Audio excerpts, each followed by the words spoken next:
Hello, and welcome to the latest quarterly investment briefing from us here at Gemini Asset Management. It's been an eventful quarter with significant developments across global markets, so let's dive right in.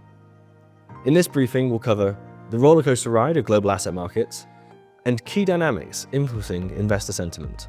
The fourth quarter of 2024 has been a period of both resilience and volatility for global equity markets. Despite some turbulence in the last quarter, most equity markets posted substantial positive equity returns above their long-term averages. Figure 1, on screen now, shows the performance of various equity markets over the last year. The US equity market continued its strong performance, posting impressive gains of roughly 27% in 2024. The index tailed off a little bit towards the end of the year though, following the Federal Reserve's decision to signal a new, slower pace of interest rate cuts going forwards. Now, why did it do so well? Well, it achieved this for a few main reasons. Expectations of further interest rate cuts by the Federal Reserve, robust corporate earnings, particularly in both the tech and consumer discretionary sectors, and due to renewed economic and market optimism following the US presidential election. As you can also see from Figure 1, emerging market equities faced challenges last year, but they ultimately finished the year up strongly. So what was it that rocked emerging markets? Well, it was mainly concerns over potential US trade tariffs, particularly impacting China, currency volatility in some markets, and also some notable ongoing economic challenges, again particularly in China, but also in other developing nations. However, towards the end of the year, emerging markets bounced considerably.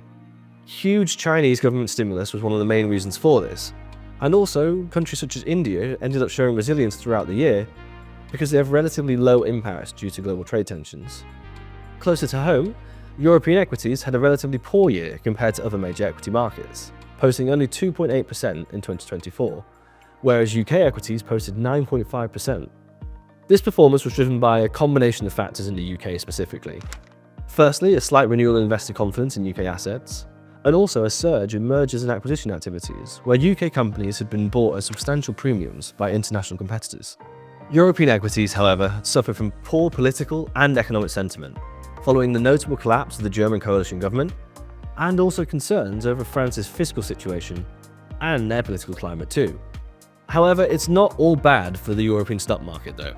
Christine Lagarde heralded the end of the EU's issues with inflation, providing a clear runway for the European Central Bank to continue to cut interest rates that may prove to be a much needed boon for European equities. Moving on to bond markets, the fourth quarter saw significant shifts in bond market landscapes too, with central banks beginning to pivot towards monetary easing, albeit some regions having a more clear path to interest rate cuts than others.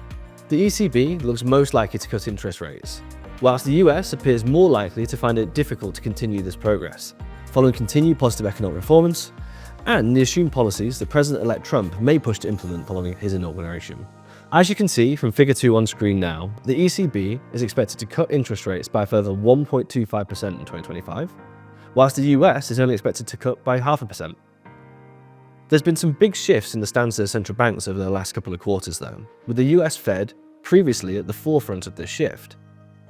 The Fed had cut rates by a substantial 0.5 percentage point in September, followed by another 0.25% in November and December, bringing interest rates down to 4.25%. The Bank of England, however, has been considerably more cautious, even though economic strength hasn't really been synonymous with the UK in recent months. The Bank of England cut rates by 0.25% in November, but then decided to hold rates steady in December, following a slight uptick in inflation.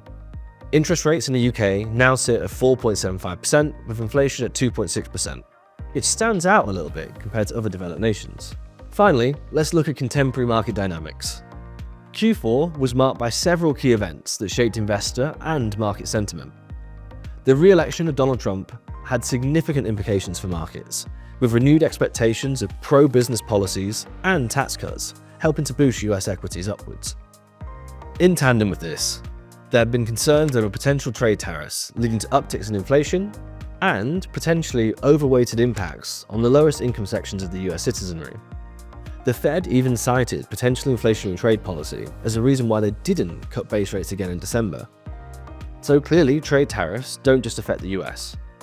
Trades are a two-way street, and the nations on the receiving end of these trade tariffs, principally China and the European Union, have had to contend with this uncertainty that's created. In his first innings in the Oval Office, President-elect Trump pushed strong rhetoric with his America First messaging.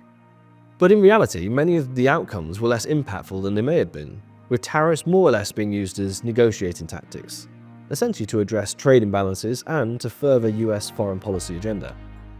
This time around, however, with Trump winning a majority in the House and the Senate, and also having a mayoral and Supreme Court majority, it looks like there may be more scope for more impactful policy shifts.